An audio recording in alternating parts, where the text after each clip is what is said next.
How to turn on and off save recent screenshots in clipboard on Tecno mobile phone. If you found this video helpful, please hit the like button, subscribe, and turn on the notification bell for more video like this. Go to settings.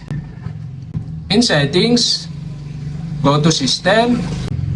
In system, go to language and input and go to keyboard section. Here you can see the on-screen keyboard. Tap this and go to Gboard. And Gboard settings, go to clipboard, and clipboard you can see here the save recent screenshots in clipboard, and the save recent screenshot in clipboard is off. To turn on this, switch on the switch button on the right side, and after that pop up a show. Now you can set the allow Gboard to access photo and video on this device. You can set into allow limited access, allow all, or you can set into don't allow. So for example, I set into allow all. And if you want to turn off again, switch off the switch button on the right side.